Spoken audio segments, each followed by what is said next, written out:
Hey, welcome back to my channel. My name is Ben Neighbors. I'm the founder here at athletementalcoaching.com. If you haven't yet downloaded my free course, all you need to do is go to my website. It's right there at athletementalcoaching.com. Go to that website. You can go to the link in the description. Just click on that link.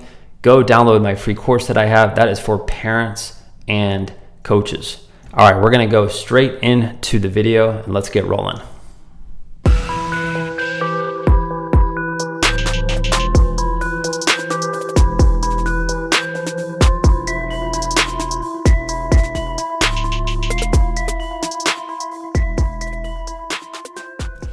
All right, the question that I have today is it acceptable for the coach to lose their temper during a game? Now, I'm going to give you two different perspectives here, all right? So in my mind, the short answer is yes and no, all right? So let me explain this. So oftentimes I go out to the soccer field. I'll go watch tournaments or I'll go watch games, and I'll see coaches just go absolutely ballistic if the ref makes a bad call, or if one of their players makes one little mistake, or at halftime, they're just cracking the whip down on the team. And I see it happen all the time. So the first thing I look at is, coaches have to improve their communication style. There are times where coaches need to raise their voice. They need to be stern. There are times where they do need to get mad and frustrated. Like that is part of coaching. And if you watch professional sports, you see that happen all the time. Superstars that are making millions of dollars are getting yelled at all the time by their coaches. And it should be no different with youth sports, but it all depends on the communication, right? And how it's being communicated. Because oftentimes coaches, they will say things the wrong way, and players will have a misunderstanding based on the tone or just how it's said, right? Or the use of words, right? And this is why it's so important when you go out to a game and you hear your son or daughter, when you hear them getting yelled at, right?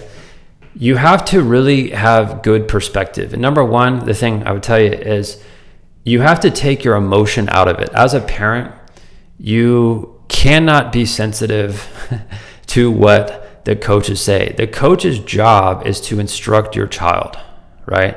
That is their job. Sometimes they're going to raise their voice. Sometimes they're going to say things that you might not like, right? But it's their job, right? That is their job.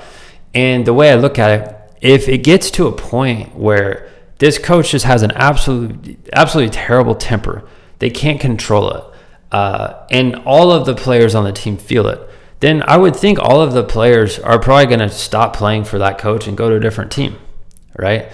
And a way to cure this problem, right, with your child, and this is something I've talked about a lot in my other videos, and I repeat myself over and over if you haven't noticed, but players need to take the initiative to go speak to their coach, right? That is not the parent's responsibility. And I'm talking about, like, if you have a child that's like 9 or 10 and up, right?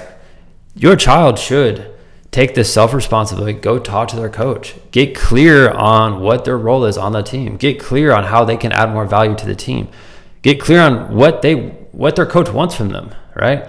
Because a lot of times kids will get back into the car after a game. They'll start crying. They'll say that their coach doesn't like them. They'll say that their coach is yelling at them. And, it becomes this negative cycle that this player has with their coach.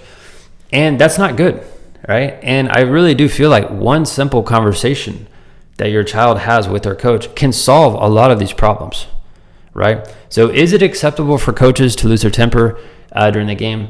In my mind, if they raise their voice, if they have to speak up, if they have to do that, if they have to come down on a player because they're making mistakes all the time, I see no problem with that. If someone's going absolutely bonkers on the sideline and everyone's feeling it, then no, I absolutely don't agree with that at all. That's horrible for the game. That's horrible for sports. And unfortunately, there are a lot of people like that. And that's the tough part about finding a great coach is, a great coach in my mind, they're going to have a balance between being calm and raising their voice. Like, great coaches will instruct players when they're messing up, Like, they should be doing that. If they're too quiet on the sideline, the players will never know when they're making mistakes, all right? And that's a worse problem to have, all right? So I hope that makes sense. If you have any questions for me, feel free to comment below this video, or if you want to chat with me one-on-one, all right? All you need to do is right above my head, you'll see my phone number there. You can text me anytime you want at that phone number. My only ask is I never respond on the weekends. So if you text me during the week, I'd love to set up a Zoom call with you. If you're a parent, maybe if you're a coach watching this too, maybe I can try to give you some insight. So that's it for today's video. I hope this helps, and I'll see you later.